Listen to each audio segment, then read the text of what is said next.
Since the late 1980s, Supreme Master Ching Hai has contacted and traveled all over the world to countries such as the Philippines, Costa Rica, Thailand, United States, Taiwan, also known as Formosa, Hong Kong, Palau, Dominica, the Bahamas, among other countries, as well as the United Nations representatives, to convey to their respective governments and medias the plight and suffering of the Olaxis, also known as Vietnamese refugees, and to plead for all nations to take in more refugees, while offering all her possessions and properties that she had at that time, and unconditional assistance to relocate them.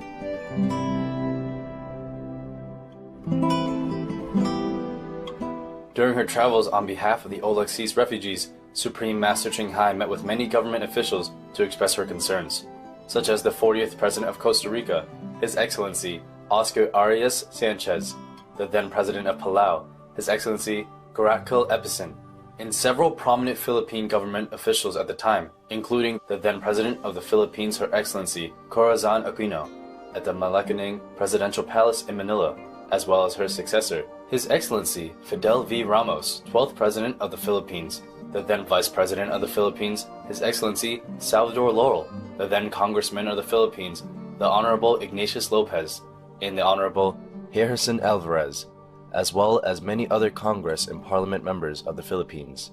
The then Secretary General, the Honorable Gregorio Vigilar, the then Mayor of Manila, the Honorable Mel Lopez, who also offered Master the key of Manila City, the then Consultant to the President, the Honorable Manuel Morado, and many others. While personally visiting with the governments of some nations, Supreme Master Ching Hai also took the time to pen letters, such as writing to the then President of the United States, His Excellency Bill Clinton. She also visited the U.S. State Department for the refugees' sake and gathered a petition of 1 million signatures to persuade the government of Hong Kong to give the refugee issue more concern in time and not force them into desperation. She also contacted the government of England, as well as those of many other countries, for the sake of the Olaxis refugees. To highlight the plight of the refugees even more, Supreme Master Ching Hai spoke through media outlets as well, including interviews, radio stations, and press conferences in the Philippines, Hong Kong, United States, Taiwan, also known as Formosa, and various others, along with writing and printing articles in different newspapers to encourage people to accept refugees into their land.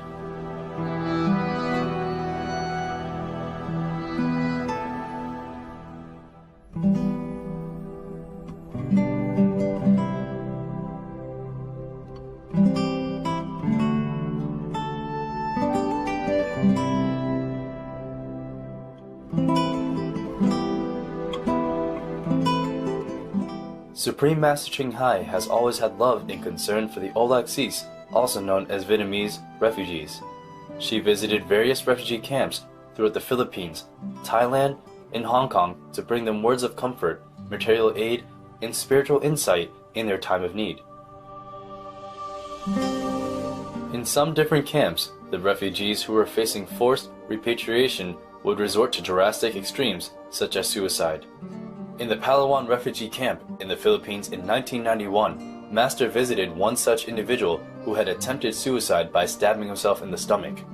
Master comforted him and encouraged him to, quote, live on and think more optimistic about the future, because every day things can change, including our fate, unquote. In 1994, upon hearing of the desperate situation of the refugees being forcefully repatriated in Hong Kong, Supreme Master Ching Hai returned to the Whitehead Refugee Center and held an international gathering with over 5,000 association members from all over the world who came to pray for peace for the refugees.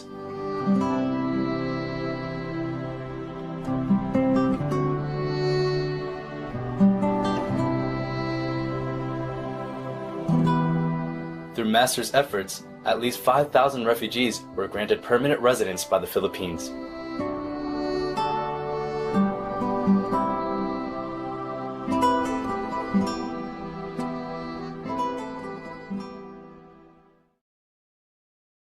Những cái bùa của người Tàu hồi thời kỳ đời Đường là nó ếm Việt Nam, cho nên hồi cao biển sư phụ. Thì bây giờ bổn phận tôi phải xuất hồn, tôi đi phá Tông có về Quảng Nam, Hội An có một cây đa, thì bằng chứng là ảnh vạch cái cây đa nó có cục đá và có mấy chữ Phạn hay và nó ếm Việt Nam.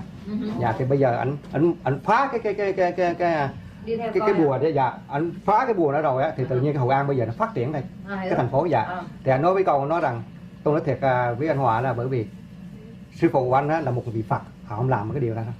Còn tôi là một người thấp, cho nên tôi phải làm cái này để cứu đất nước, để sư phụ anh về. Dạ đấy. Dạ. Thì sau đó anh Hoàng Quy là đệ tử của ảnh. Anh có viết cho tôi một cái thơ cũng đem dâng cho sư phụ cách đây cái thiền tang vừa rồi đó. Viết cái thơ là Thanh Hải ngài là Giêsu Kitô. Không biết là có truyền tới sư phụ chưa?